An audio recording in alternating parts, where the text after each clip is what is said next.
Bonjour, comment ça va et comment va la santé?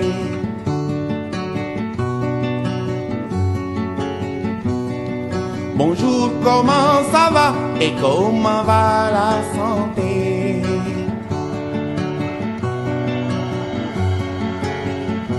Iwai wergi yaram nelen werle.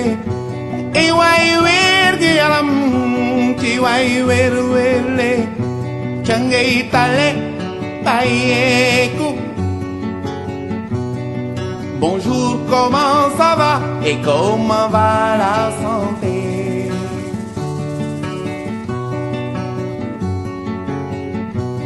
Suma tante ji nekk kaw ga tante ji nekk kaw ga tétanos daaneel ko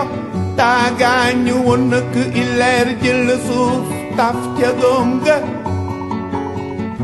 Mieux vaut prévenir qu'essayer de guérir. Bonjour, comment ça va et comment va la santé?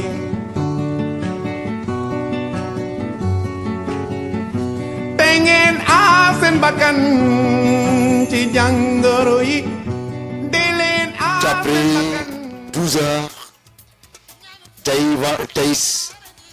samedi 11 avril 2026 ñu am spécial don de sang li nga xam ne mooy mairie de ville bu Tëngéej ñu si ànd ak association Tëngéej Suma Yite ànd seek tamit waa Tëngéej TV ànd seek waa Saltigué section basket ba pare ànd seek ñi nga xam ne rek ñoom ñooy waa hôpital principal ñoom lañu àndal yegg si nañu ñoo ngi ci biir mairie bi indi seen équipement ngir don de sang bi nga xam ne association Tëngéej Suma Yite moo ko organisé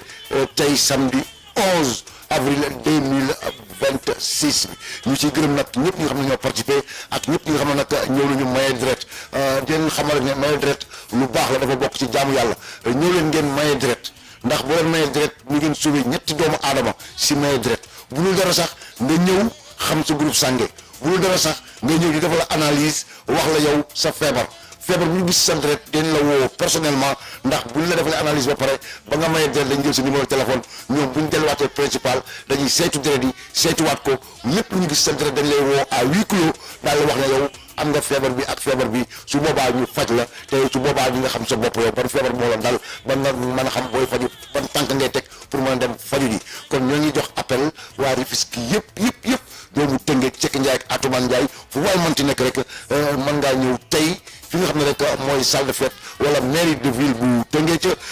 principal ñoo ngi fa waa principal nga fa ak waa banque de sang yi di def ay don de sang di leen ci xaar nag yéen ñëpp nag ñoo ngi fi ba 14 heures wala ba 15 heures ñoo ngi fi comme tey la samedi ñu bari duñ teel a jóg waaye nag nee nañu ñoom ñoo ngi xaar waa Tëngéej ba 16 heures ñoo leen xaar waaw ñu ngi woo waa rajo Jokko FM 87.7 ñu ngi woo waa Tëngéej TV di woo waa ASC Saltigué section basket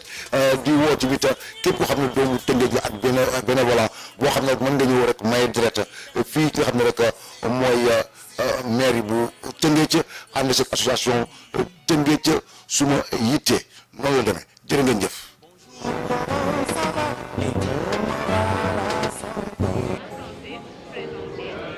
Bonjour, je suis le major Ahmadou Dembagnan, major de la banque de sang de l'hôpital principal de Dakar.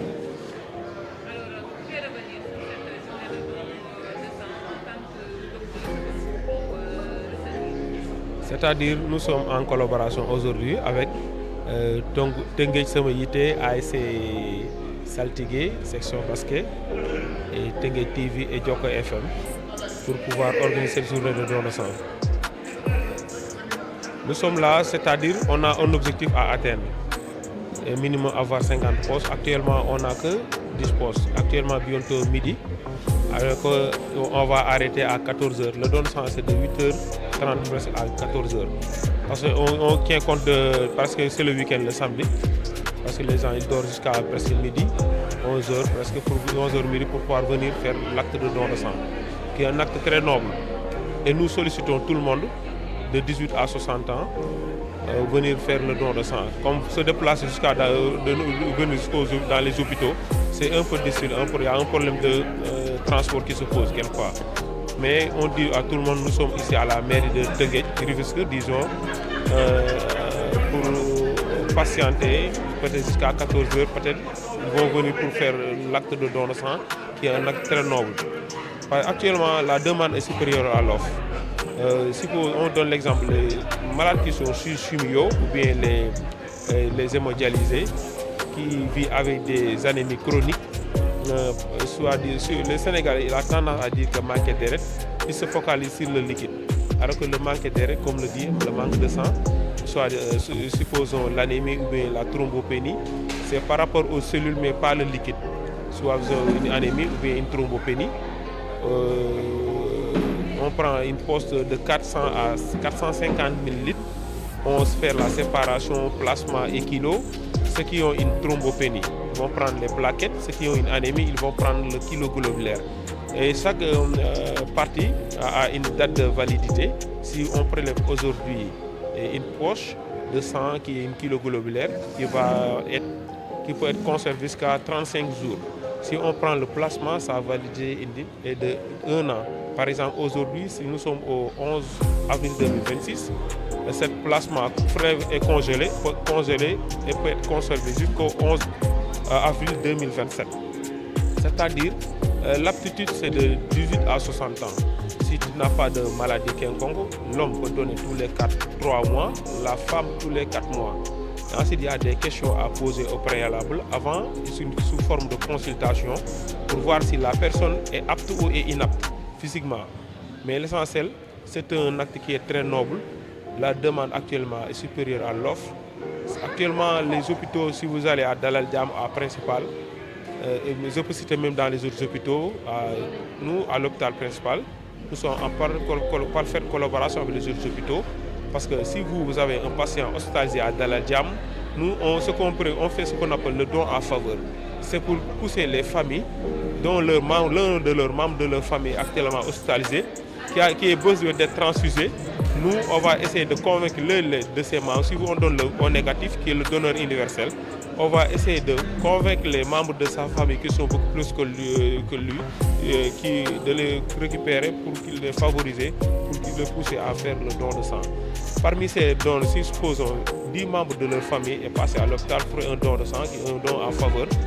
on va récupérer 5 de ces 10 pour les fidéliser, pour qu'ils deviennent des donneurs réguliers. Donc tous les 3 mois, s'il y a possibilité, tous les 4 mois, c'est possible de venir à l'hôpital faire un don de sang. Cette politique, on a un pose problème.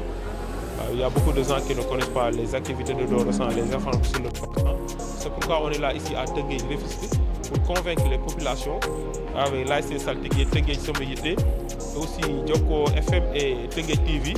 pour organiser cette journée de don de sang. D'ailleurs, on remercie les organisateurs, mais on dit à ceux qui sont dans les maisons, actuellement nous sommes le samedi, jour de week-end. Actuellement, ceux qui n'ont pas d'activité sur le plan professionnel, ils se déplacent jusqu'à ici au niveau de la mairie. On les attend ici pour pouvoir faire le don de sang. Merci, je vous remercie.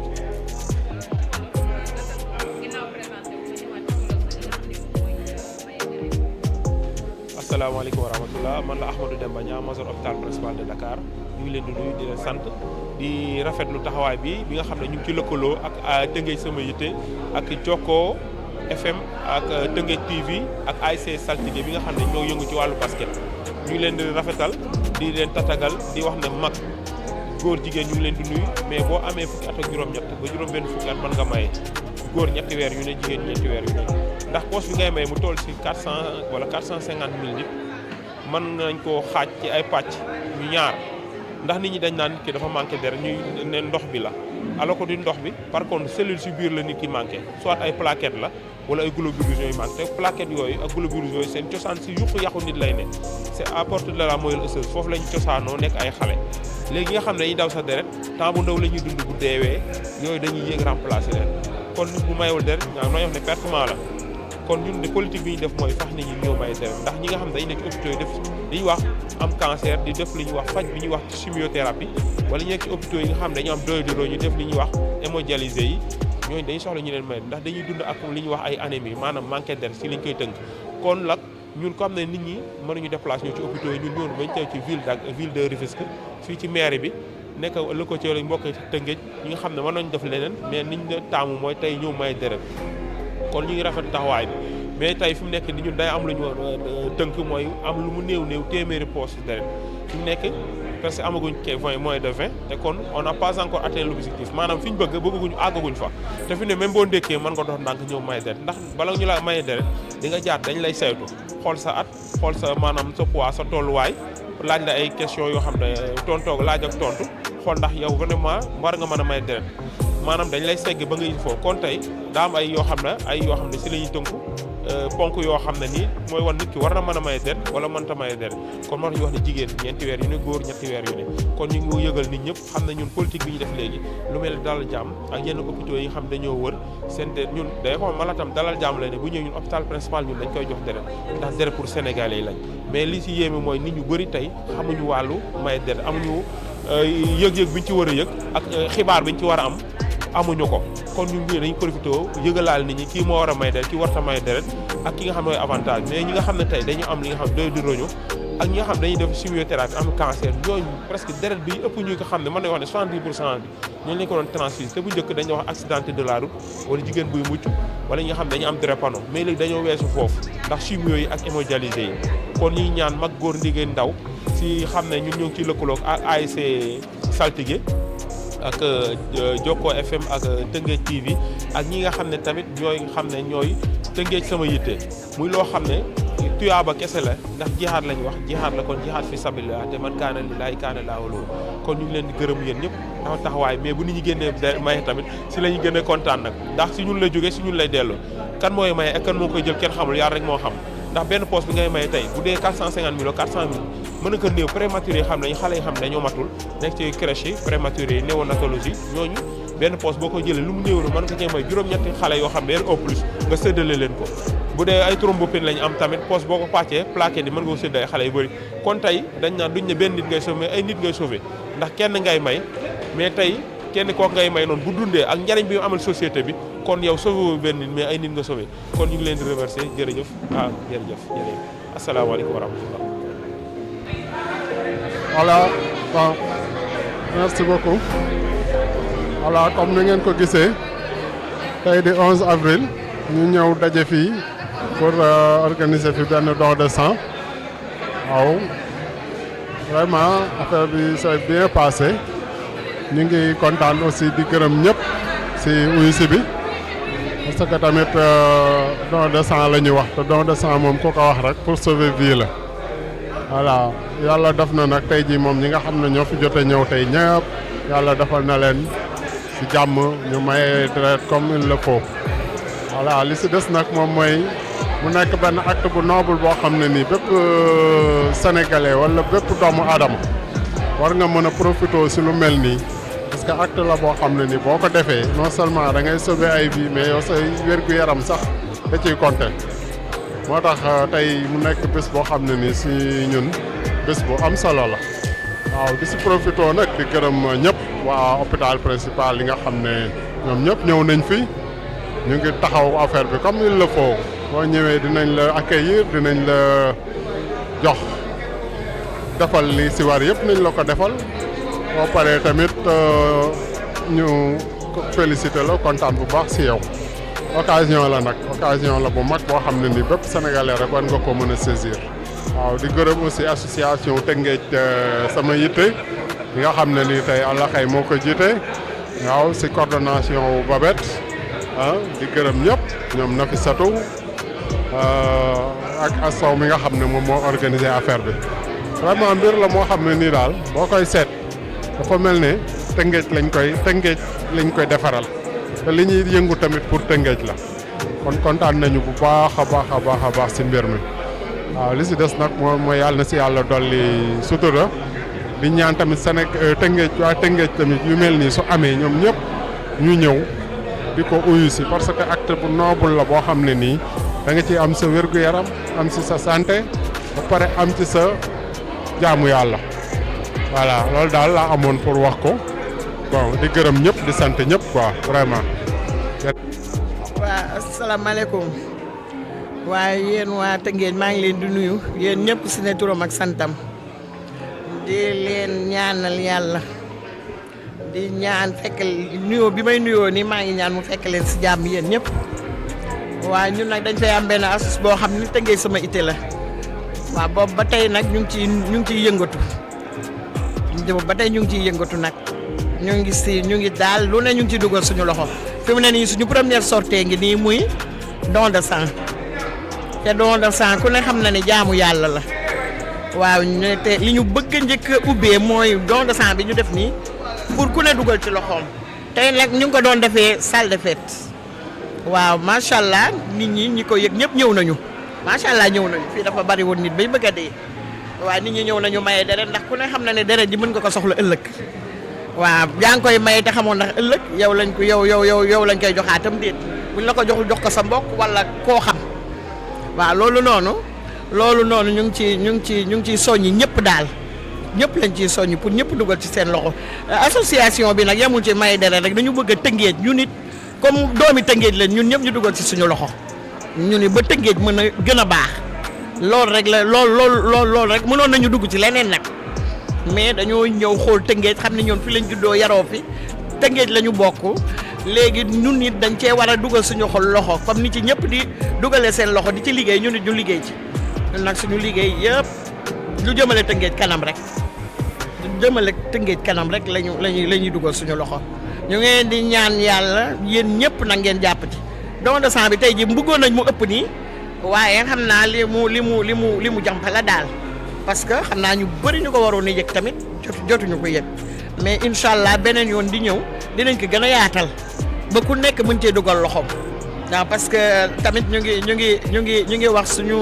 suñu gars yi ñu nekkal fii kii bi asus bi moom da affaire politique mais nag comme Tëngéej la waa Tëngéej yii politique dañ leen koy wax ñoom it ñu si dugal seen loxo bu ñu amatee sortie yu mel nii ñoom it ñu dem ba si ñoom wax leen ko ñu dugal ci seen loxo ndax bu ñu defaree bu ñu defaree ñun Tëngéej ñoom lañ ko defaral parce que ñoom la ñuy teg Tëngéej seen loxo ëllëg ñu liggéey ci bu ñu ñëwee nag fekk ñun ñu commencé ci ñoom buñ ci dugalee seen loxo liggéey bi day gën a yomb gën a baax waaw buñ ci teeloon a taxaw politiciens yëpp dinañ dem ci ñoom seeti leen ñoom ñëpp ñu dugal ci seen loxo parce que buñ lii ñuy def nii ñun waa Tëngéej yëpp ku ci ne yaa sa lañ ci am wàll ku ci ne am ngaw ci wàll ci lii ñuy def nii waaw kon nag ñu ngi leen di ñaan bu beneen yoon a tee ñëpp génn lu ñuy defati dinañ ko annoncé ñëpp génn ñu dugal suñu loxo ñun ñëpp ñu jàpp ci pour association bi mën a jëm kanam waaw loolu daal lañ ni woon nañ leen ko wax waaw bu ëllëgee daal yéen ñëpp bu ñu leen kiiwee yéen ñëpp ngeen génn association bi nag macha allah yaatu na association bu yaatu la te waa Tëngéej yëpp lañ ci soxla ku ci bëgg a bokk rek mën nga ñëw dugg ku ci bëgg a bokk rek mën ngaa ñëw dugg parce que tëjaluñ ko kenn parce que liggéeyu Tëngéej waa Tëngéej yëpp dañ cee war a bokk waaw kañ wasalaam. asalaamaaleykum waa Tëngéej ñu ngi leen di ziar di leen baal ak di leen baale ak sa kaddu yi nag dalul gudd quoi une association Tëngéej Samarité ñoo ñëwoon fii ci salle de fête di may don di jox ay don de sang yëgoon lañ ko waa Tëngéej yëpp en tout cas ñun ñoo ay waa hôpital principal ASC Saltigué Jokko FM Tëngéej yëpp kii c'est la première fois quoi ñu koy def salle de fête daa lañ ko def ci gox yi nag mais bii pas dañ ne woon dañ ko indi ci salle de fête ci ville bi parce que pour ñëpp ñëw daa lañ ko jàllale ci rajo yi ci émission Babette Fofana émission salsa beeg yooyu choléra bi daal nañ ko si jàllale mais xam naa ne gars yi fàttu foo mën ñëpp mais dañ ne bu déwénee bu saable 11 dañ koy gën a préparé daal loolu laa amoon lu may wax lu gàtt quoi aw ma leneen lu ma wax leneen maa ngi remercier nag waa hôpital principal yi nga xam ne ñoom ñu ngi jógee ba Ndakaaru teel fee ñëw fekk ñu fi heureusement am na gan yoo xam ne talal nañ leen ñu ngi leen di sant yéen ñëpp di leen gërëm di leen sant ñun ñëpp c'est waa association bi ñi ñëw ak ñi ñëwul yëpp ñu ngi leen di sant daal bu déwénee incha allah ñu gën ko yaatal daal mu gën a yaatu ñëpp mën ci jot wasalaam.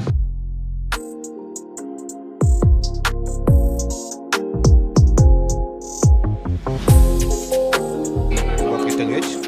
mbokki Sénégal maa ngi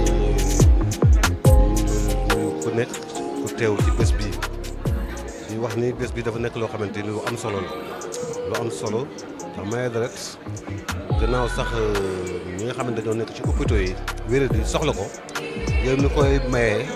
yaa ngi defal sa bopp loo xam ne xamuloo ko ndax dafa nekk loo xam ne dafa baax ci sa santé te jamono bi xam nga ni ku tëdd yaa ngi am looy sooxaale kon donc maye deret bi day nekk loo xam ne da koy purger sa yaram day purger sa yaram bu baax a baax doon la wér donc maa ngi koy rafetlu di ñaan ñu war ko pérenniser ko mënul def quelques mois après ñu def bokk au moins chaque année ñi nga xam ne ñoo ko ŋànk nag di Tëngéej ci sama yitte nekk nañ loo xamante ni mouvement boo xam ne dafa nekk ci biir Tëngéej di doxal loo xamante ni dafa nekk ci loo xam ne day jëmale Tëngéej kanam côté social bi côté infrastructure yi nekk ci dëkk bi ñu war ci xalaat di ci door sunu kéemtalaay kattan maa ngi ciy remercier ñi nga xamante ne ñoo ko teewee ñoo maye si deret ak it ñi nga xamante ni ñooy partenaires yi nga xamante ni mooy Jokkoo FM ak it par exemple l'hôpital principal de Dakar ak képp koo xamante ni ñoo nga sa pas-pas ak sa yéene maa ngi koy rafetlu lool vraiment nekk na loo xamante ni nag waa Tëngéej ci sama yitte lii mooy seen première initiative ci dëkk bi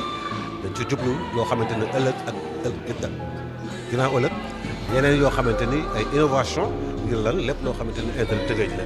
kon donc du ma ci mën a dolli ci leneen parce que ñi ma jiitu wax nañ ci lu am solo kon donc ma ne li laa ci mën a def pour ñambaas mbir mi kon donc maa ngi nuyu ñëpp di leen gërëm wasalaam.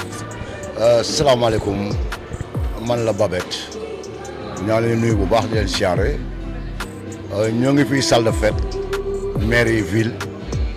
doon amal benn don de sang boo xam ne ñi ko organisé ñooy waa association Tëngéej sama yitte ànd seek waa Jokkoo FM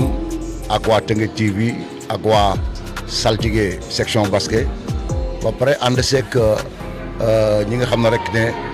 ñoom ñooy waa hôpital principal bu Dakar ñoo doon def benn don de sang fii di gërëm rek bépp donneur boo xam ne ñëw nga tey joxe deret ndax deret dafa baax nit ku nekk war na mën a di maye deret chaque 3 mois deret nag bu ñu ko dee maye